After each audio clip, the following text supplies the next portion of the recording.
Toyota is partnering with Exxon Mobil, global oil giant. They want to make billions selling you a special new kind of fuel for your internal combustion engine car. And they say they're going to use the government and government money to actually make this plan work. Toyota is working with the oil company Exxon Mobil. Can't say I'm surprised to hear this information. Can you? Hello, my friends. Welcome to the channel. I'm the Electric Viking. My name's Sam Evans. Thank you for tuning in. Welcome to all the new subscribers and welcome back everyone else. Toyota, they won several awards last year. Seriously, they did.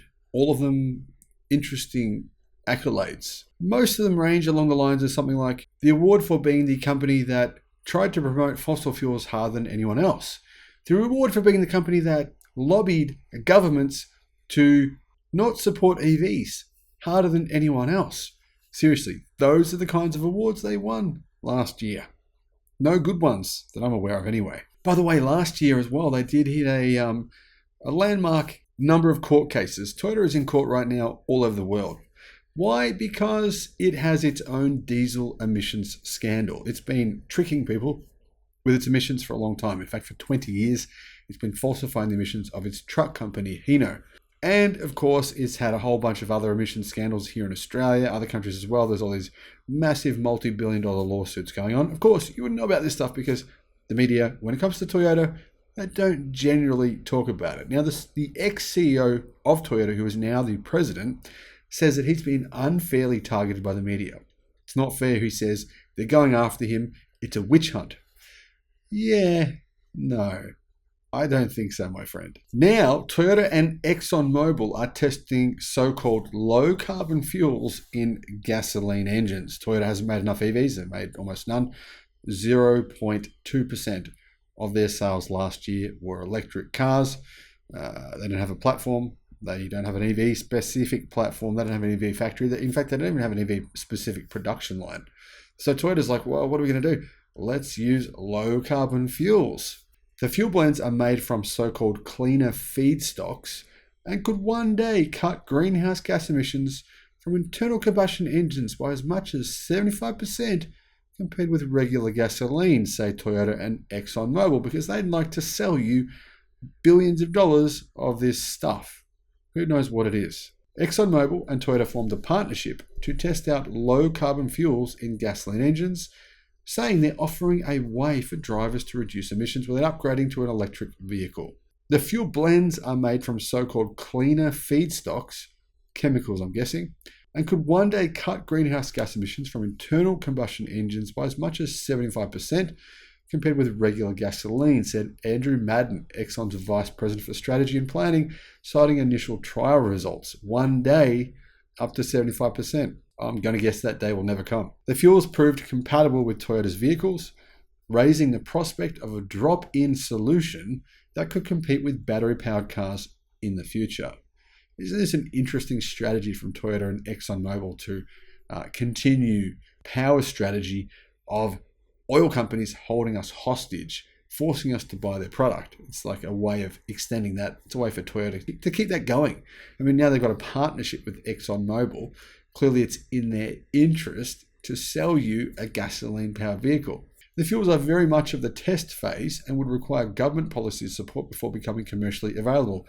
That's a way for them to say government policy support, in other words, government funding. They need billions of dollars to subsidize the fuel cost. Otherwise, no one would buy it. Madden said this in a Wednesday interview, and they're mostly a mix of existing feedstocks like renewable biomass, whatever that is, and ethanol produced using cleaner processes. Having a solution for liquid fuels that we can use in the existing fleet, having it in the kind of policy construct where we allow the market to innovate, is the lowest cost way to decarbonize transportation, Madden said. Apparently the lowest cost way to decarbonize transportation is by subsidizing fossil fuels made from chemicals to put into gasoline-powered vehicles in the future. Genius. Exxon and Toyota have long histories of testing moonshot technologies to reduce transportation emissions that failed to meet expectations. Are you surprised? Didn't think so. Exxon touted algae as a sustainable alternative to diesel for years before dropping the idea, while Toyota spent heavily on a small lineup of hydrogen-fueled vehicles that gained little traction with consumers. Meanwhile, EVs, which require no fossil fuels to run and are becoming much more affordable, in fact, are on par in terms of price with gasoline-powered vehicles in China, are rapidly becoming mainstream. Now, if you actually factor in the incentives you get in many countries now, it's often no difference in terms of the original purchase price to buy an EV. So the future is already here. It's just that Toyota and Exxon Mobil don't really like that future very much. Battery-powered vehicles will still face hurdles to mass adoption, such as the availability of charging stations. Of course, you couldn't charge from your home, that'd be too difficult, long recharge times, and the high cost of new vehicles, which is still the case in some countries, but in many, it's not. And that is changing rapidly. Also, the media claim that if you charge your electric car, it's powered by coal, and therefore it's worse. It's polluting the world at a far worse rate than anything else. Well, I've got news for you. Renewable energy is what seems to be used to power most EVs these days. In surveys that I've seen, most EV owners actually have solar panels charging their EVs themselves.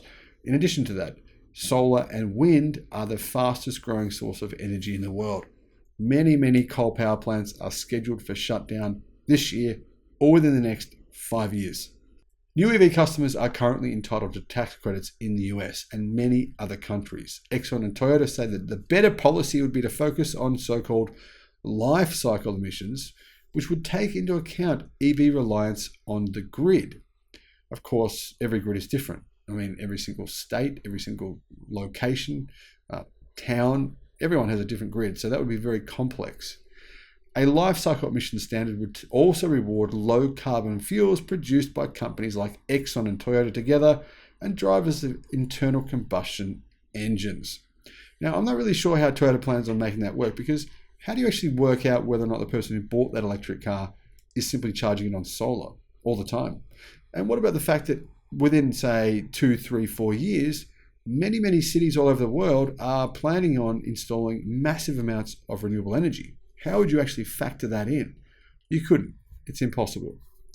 Toyota is taking a portfolio approach, they say, to lowering emissions that includes electric and hydrogen-powered vehicles, but efforts also need to be made to decarbonize existing fleets to meet climate targets quickly, Tom Stricker, Vice President for Sustainability and Regulatory Affairs, said in an interview.